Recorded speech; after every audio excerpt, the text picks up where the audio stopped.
नमस्कार साथियों, स्वागत है आपका एक और नई इंटरेस्टिंग और मोरल स्टोरी में। साथियों, कहानी को अंत तक पूरा जरूर सुनिएगा और अंत में हमें आपके एक प्यारे से कमेंट का इंतजार भी रहेगा। तो चलिए बिना देर गंवाए शुरू करते हैं।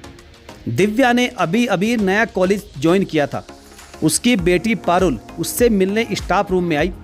दिव्या पारुल को देखकर सक पकाशी गई और अपना बैग उठाकर तेज कदमों से ऑटो स्टैंड की तरफ बढ़ने लगी।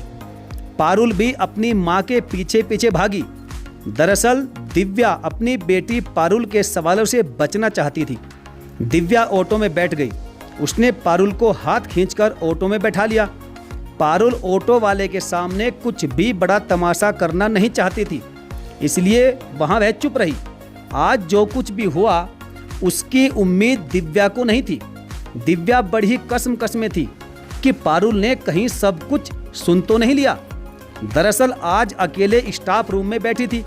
तभी वहां नरेश सर आ गया और बोला, मुझे तुमसे बात करनी है, सच सच बताओ, क्या पारुल मेरी बेटी है? दिव्या ने कहा, प्लीज वह सब बातें अब ना ही करो तो अच्छा होगा। नरेश उसके पीछे ही पड़ गया।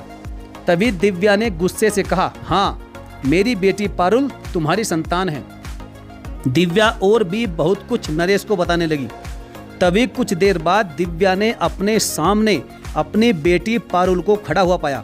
उसकी आंखों में कई सारे सवाल थे, इसलिए बैग उठाकर चुपचाप दिव्या बाहर चली गई। जैसे ही ऑटो घर के सामने रुका, ऑटो वाले को रुपया देकर दिव्या ने घर में प्रवेश किया।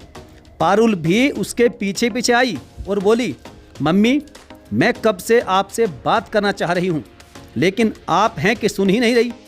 क्या मैंने जो भी स्टाफ रूम में आपके और नरेश सर के बीच सुना वह सब सच है? क्या मैं आपकी और नरेश सर की नाजायज संतान हूँ? दिव्या मौन रही।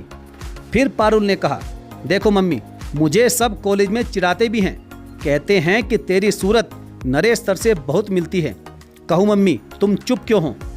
दिव्या ने बात को टालते हुए कहा, ऐसा कुछ भी नहीं है, तुझे कोई गलत फहमी हुई है।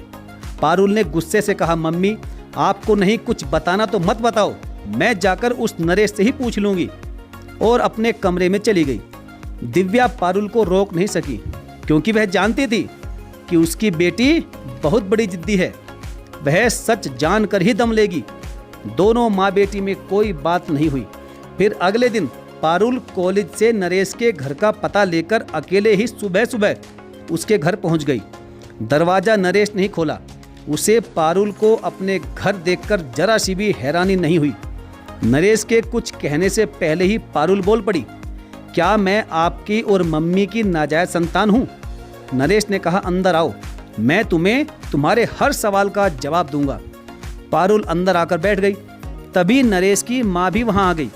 नरेश ने अपनी माँ से कहा, माँ, यह दिव्या की बेटी पारुल है। नरेश की माँ चाय बनाने को कहकर अंदर चली गई। तभी पारुल ने गुस्से से कहा, सर, आप मेरे सवाल का जवाब देंगे या नहीं? नरेश ने कहा, सच कहूँ, तुम्हारे पापा भी इस बारे में अच्छी तरह जानते थे और उन्हें इस बात से कोई भी आपत्ति नहीं थी। यह सुनकर पारुल के पैरों तले की जमीन खिसक गई। पारुल ने कहा, क्या पापा ये सब जानते थे और फिर भी उन्होंने? आखिर ऐसी क्या मजबूरी थी उनकी?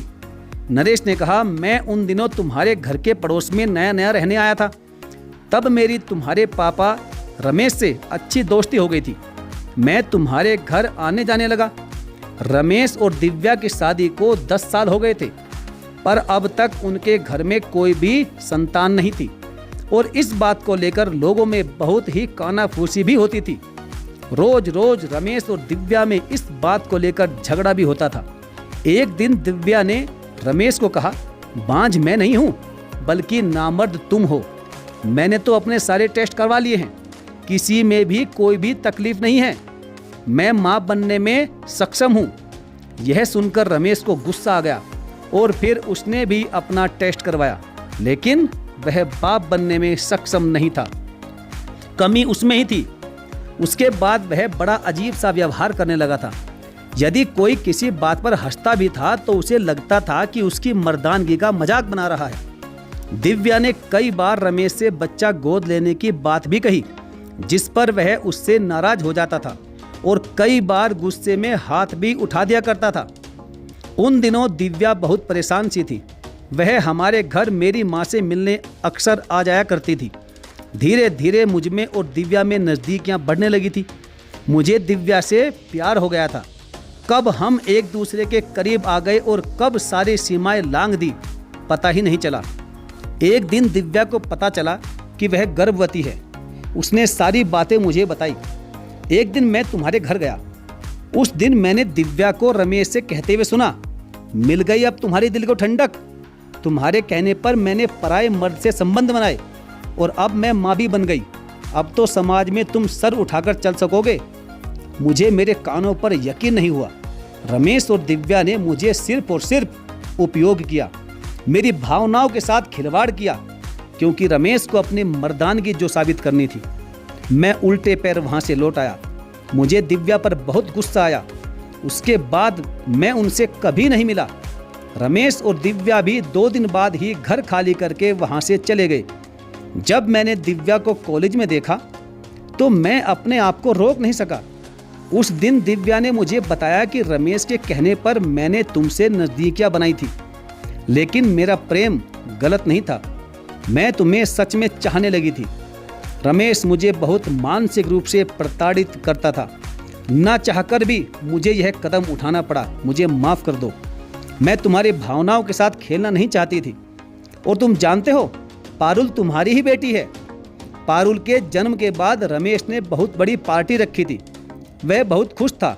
झूठा नकाब ओढ़कर जैसे जैसे पारुल बड़ी हुई तो वह उससे नफरत करने लगा।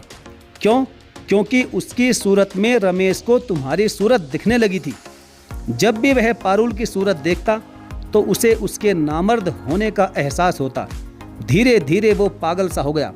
शराब को उसने अपना साथी बना लिया। एक दिन मुझ में और रमेश में बहुत झगड़ा हुआ और वह गुस्से से चीखते हुए बोला, यह मेरी बेटी नहीं है, मैं नपुंसक हूँ, नामर्द हूँ, और घर से निकल गया। और फिर रेल के सामने कूदकर उसने आत्महत्या कर ली। उसके बाद दिव्या ने तुम्हें पाला है। कभी इस बात का एहसास तुम्हें नहीं होने दिया कि तुम नाजायज हो। तभी नरेश की माँ वहाँ आ गई और बोली, मेरा बेटा तुम्हारी माँ दिव्या से बहुत प्यार करता था। वह उसे भूल नहीं सका और अब तक उसने शादी तक नहीं की।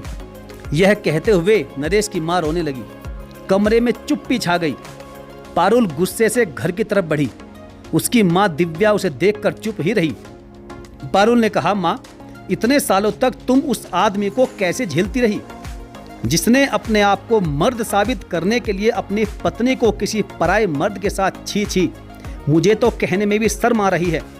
माँ, तुमने बहुत कुछ सहा है, मैं जानती हूँ माँ कि इसमें तुम्हारी कोई भी गलती नहीं है।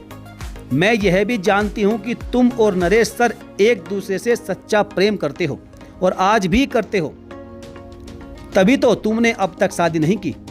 माँ, मेरी शादी के बाद तुम अकेली हो जाओगी, इसलिए मैं चाहती हूँ कि तुम नरेश सर से शादी कर लो और इस नाजायज रिश्ते को जायज बना दो। दिव्या ने कहा, नहीं, यह संभव नहीं है। लेकिन पारुल ने उसे बहुत समझाया। खैर, बड़ी मुश्किल से वह मान गई। दिव्या भी मन ही मन नरेश को चाहती थी। वह उसे कभी भी धोखा नहीं देना चाहती थी। नरेश की माँ ने भी दिव्या को दिल से स्वीकार कर लिया। दिव्या और नरेश ने शादी कर ली और पारुल को उसके पिता का प्रेम मिल गया।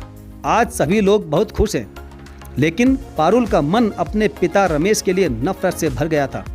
आखिर एक आदमी अपने आप को मर्द साबित करने के लिए अपनी पत्नी को पराये मर्द के साथ कैसे बांट सकता है? लेकिन रमेश को अपने किए की सजा मिल चुकी थी। साथियों, यदि आपको कहानी पसंद आए तो वीडियो को लाइक करके इसे शेयर जरूर करिएगा, और यदि आपने अभी तक चैनल को सब्सक्राइब नहीं किया है तो सब्सक्राइब करके बेल आइकन को भी जरूर प्रेस कर लें। तो चलिए साथियों, मिलेंगे फिर और किसी इंटरेस्टिंग मोरल स्टोरी के साथ। तब तक के लिए धन्यवाद। जय हिंद, स्वस्थ रहिए, मस्त रहिए।